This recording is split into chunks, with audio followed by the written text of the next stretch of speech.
সুন্নি মুসলমান ও শিয়া মুসলমান সম্পর্কে জানতে চাই, এ ধরনের মুসলমানদের সম্পর্কে মৌলিক ধারণা পেতে চাই। দেখুন, সুন্নি হলেন কোরআন এবং নবী করিম সাল্লাল্লাহু আলাইহি সাল্লামের সমস্ত হাদিসগুলো, বিশুদ্ধ সূত্রে বর্ণিত সমস্ত হাদিসগুলোকে যারা মানে, নবী সাল্লাল্লাহু আলাইহি সাল্লাম এবং তার সকল সাহাবী, তার পরিবারবর্গ সবাইকে যারা মানে, এদেরকে বলা হয় সুন্নি। গোটা পৃথিবীতে বেশিরভাগ মুসলমানই সুন্নি, আমরা সবাই সুন্নি আলহামদুলিল্লাহ। বেশিরভাগ বাংলাদেশি, বেশিরভাগ পাকিস্তানি, ভারতীয়, সাবকন্টিনেন্ট, আরব, পৃথিবীর বেশিরভাগ মানুষই আলহামদুলিল্লাহ সুন্নি মুসলমান। এবং সুন্নি মুসলমানদের বৈশিষ্ট্য হলো তারা কোরআনকে এবং সুন্নাহকে অনুসরণ করে, সুন্নাহ অনুসরণ করার জন্য সুন্নি বলা হয়। আর শিয়া হলো সেই সমস্ত মানুষেরা যারা আল্লাহকে মানে, নবী সাল্লাল্লাহু আলাইহি সাল্লামের নবুয়তকেও মানে, যদিও তাদের একটা গ্রুপ নবী সাল্লাল্লাহু আলাইহি সাল্লামের নবুয়ত নিয়েও সন্দেহ করে। আর এর পাশাপাশি তারা শুধুমাত্র নবী পরিবারের সদস্যদেরকে মানে, সাহাবীদেরকে তারা মানে না, বরং সাহাবীদের সাথে শত্রুতা বিদ্বেষ তারা জ্ঞাপন করে, লালন করে। তো এই কারণে তারা শিয়া এবং আলাদা হয়েছেন। শিয়ারা তারা বিভ্রান্তির দিকে আছেন। শিয়া পন্থাটা বিভ্রান্তির পন্থা, এটা হেদায়েত এবং সত্য থেকে বিচ্যুত। নবী করিম সাল্লাল্লাহু আলাইহি সাল্লাম বলেছেন, আমার পরে তোমরা আমার সুন্নাত, আমার খলিফাদের সুন্নাতকে আঁকড়ে ধরবা। নবীর সুন্নাত এবং আদর্শ যদি কেউ আঁকড়ে না ধরে, সাহাবীদের যদি আদর্শকে কেউ যদি ইগনোর করে, সে কখনো ভালো মুসলমান হতে পারে না। এজন্য আমাদেরকে সতর্ক থাকতে হবে এবং ভালো মুসলমান হতে হলে অবশ্যই কোরআন এবং সুন্নাহ উভয়টাকে অনুসরণ করতে হবে। শিয়াদের মধ্যে কিছু কিছু গ্রুপ আছে যারা বিভ্রান্ত, পরিপূর্ণ ইসলাম থেকে তারা বাহির হয়নি। আবার দুই একটা গ্রুপ আছে তারা আম্মা জান আয়েশার চরিত্রে কালিমা লেপন করে, কোরআনের আয়াত নিয়ে সন্দেহ করে, নবী সাল্লাল্লাহু আলাইহি সাল্লামের রিসালাত নিয়ে সন্দেহ করে তারা ইসলামের গণ্ডি থেকে খারিজ হয়ে গেছে। আল্লাহ তাআলা আমাদেরকে কোরআন এবং সুন্নাহ উভয়টার অনুসরণ করার তৌফিক দিয়েছেন। আমরা আহলে বাইতকে, রাসূলুল্লাহ সাল্লাল্লাহু আলাইহি ওয়াসাল্লামের পরিবারকেও ভালোবাসি, আবার তার সাহাবীদেরকেও ভালোবাসি। আমরা এখানে কোনো বিভক্ত করি না, তারা বিভক্তি করেছে, এগুলো তাদের সাথে আমাদের পার্থক্যের জায়গা। আমি মোহাম্মদ দেলোয়ার হোসেন। আমার প্রশ্ন হলো, বাবা মাকে খুশি করলে স্ত্রী মন খারাপ করে, আবার স্ত্রীকে খুশি করতে গেলে বাবা মার মন খারাপ হয়, তাই বাবা মার জন্য স্ত্রীকে ত্যাগ করা লাগে, আমি কি করবো একটু বলবেন? ভাই, এই প্রশ্নের উত্তর গত বছর আমি দিয়েছি, সব সময় আমি দেই।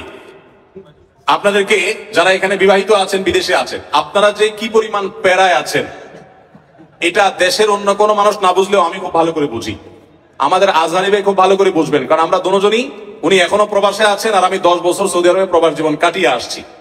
ভাইরা আমার, এর উত্তর খুবই সহজে আমি দিচ্ছি।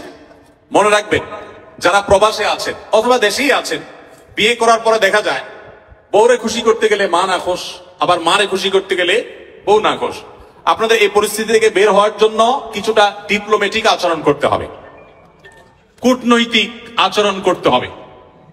যারা বিভিন্ন দেশে ডিপ্লোম্যাট হিসেবে থাকেন, তাদের দেখবেন কথাবার্তার ভিতরে প্রচুর ফাঁক ফোকর থাকে, তারা হাতে রেখে কথা বলে। বেশিরভাগ ক্ষেত্রে এই পারিবারিক অশান্তিগুলো দূর করার মূল সমাধানটা হলো বুদ্ধিমত্তা। এর ভিতরে প্রথম যে কাজটা আপনাকে করতে হবে তা হলো, এই ডিপ্লোম্যাটিক আচরণেরও আগে যে কাজটি করতে হবে তা হলো, বেশি শেয়ানামি না করে, বেশি চালাকি না করে একটু বোকা শোকা থাকার চেষ্টা করবেন।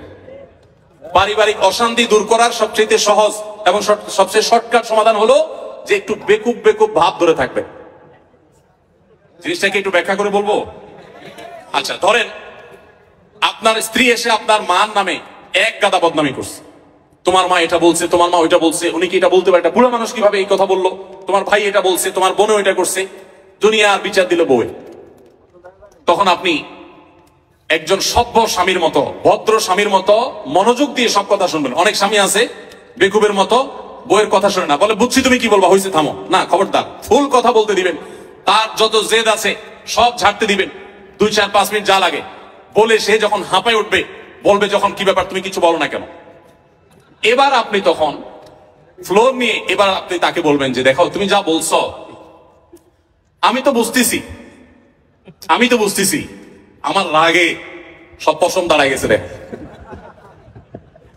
তোমার কষ্টে তো আমার ভেতরটা জ্বলে পড়ে ছাই হয়ে যাচ্ছে, দেখ যেভাবে বলা দরকার বলে তাকে আগে এটা কনভিন্স করবেন যে আমি তোমাকে ইগনোর করছি না, তোমার সমস্ত কথাগুলো ক্যাচ করেছি এবং তোমার ব্যথা আমি ব্যথিত। এরপর এবার বলবেন, দেখো যদি মা না হতো, যদি নিজের ছোট ভাই বোন এদেরকে যদি পিঠে মেরে ফেলা জায়েজ হইতো, বা এদেরকে যদি বড় ভাই আমার উল্টাপাল্টা করতেছে, বড় ভাই কিছু বলতে পারতেছি না, আল্লাহ রাসূল বড়দেরকে সম্মান করতে বলছেন, যদি সেটা না করা লাগতো তো আজকে এসবার কি ওসবার আমি করে ছেড়ে দিতাম। এরকম 2-4টা কথা যখন বলবেন, বউ দেখবেন তার যে গিয়ারে ছিল সেখান থেকে একদম হাফ গিয়ারে চলে আসছে, এখনো কিছুটা থাকবে। এরপরে আপনাকে সে যেটা বলবে সে হলো, আপনার সব লেকচার শোনার পর সে আপনার ব্যাপারে একটা কমেন্ট করবে। সে কমেন্টটা হলো যে আমার স্বামী লোকটা আসলে মনে মনে হয়তো বলবে বা অন্য কাউকে বলবে যে লোকটা আসলে ভালো কিন্তু বেকুব। সে একটু শক্ত হইলে এগুলার সব সাইজ করে ফেলতো, কিন্তু বোকা শোকা মানুষ, এই জন্য সে সাহস নাই। বেকুব, তুমি কি পুরুষ হইলা এসব বলবে। তো বললে তখন একদম বেকুব সেকুব থাকে। বাইরে বহুত পণ্ডিতি করেন, কিন্তু বাসায় পণ্ডিতি করে না, সব জায়গায় পণ্ডিতি করতে যায় না। এখানে খুব বোকা শোকা থাকবেন। বুঝতে পারছেন কথা? এবার আসেন মায়ের পাঠ। মা যদি আইসা বলে এই শুনে দিকে তোর সাথে কথা আছে, বলবেন মা কি বলবা বলো। এবার মাকে যদি বলেন যে বাবা তোর বউ এই এই বলছে, এই এই করছে, সে কি এটা করতে পারে, কত বড় সাহস, তোর গলা ধরে দিয়ে মরা উচিত। মা যদি এইসব কথা বলে, মাকে একইভাবে বলবেন মা আল্লাহ নবী সাল্লাল্লাহু আলাইহি সাল্লাম কোনোদিন স্ত্রীদের গায়ে হাত তোলেন নাই। ইসলামে যদি বউ পিটানোর নির্দেশ থাকতো তো আজকে ঠ্যাং উপরের দিক বাইন্দা আমি পিটাতাম। আমার হাতটা শুধু বাইন্দা রাখছে ইসলাম। আল্লাহ রসুল কোনোদিন স্ত্রীদের গায়ে হাত তোলেন নাই। না হলে মা এত বড় সাহস, এরকম কথা সে বলতে পারে। যা কি বলছে না বলছে সেটা পরে, আপনি বিচার বিশ্লেষণ না করতে গিয়ে উপস্থিত ওই জায়গাতে সামাল দেওয়ার চেষ্টা করবেন। কথা কি বুঝতে পারছেন? আপনার এই আচরণ শোনার পর আপনার মা কি বলবে জানেন? মাও ঠিক ওই বইয়ের মতোই বলবে আমার ছেলেটা আসলেই মানুষ ভালো, সমস্যা হলো আমার পোলাটা না বোকা, একদম বেকুব। এই জন্য সে তো বইয়ের কাছেও বেকুব থাকলেন, মায়ের কাছেও। কিন্তু আপনাকে কেউ দোষী সাব্যস্ত করবে না। আর যদি পণ্ডিতি করে বলে বলতে চান ঠিক আছে আমি দেখতেছি, থামো তুমি। মা কিভাবে এসব কথা বলে, এরপর যে মা কই আসো তুমি এদিকে আসো, এবার বৈশাখ মার সাথে আলাপ শুরু করবে। ওখানে বাঁধবে একটা ইউক্রেন রাশিয়া যুদ্ধ, বিশাল কাণ্ড হয়ে যাবে। ওই কাণ্ড করার পর বউয়ের কাছে আইসা যদি মনে করেন যে বউয়ের জন্য মার সাথে ঝগড়া করছি, বউ মনে খুশি হবে, জীবনও খুশি হবে না, জীবনও খুশি হবে না। যতই করেন বউরে খুশি করতে পারবেন না, কোন একটা প্যাঁচ বাঁধবেই এবং কোন একটা ফাঁক বের করবে। আর মা তো না খুশি হয়েছেই। আবার মায়ের হয়ে যদি বলেন এই তুমি কত বড় সাহস, আমার বোনরে কি করলা, ভাইরে কি করলা, মারে কি করলা, দেখবেন আরেক যুদ্ধ পাচ্ছে।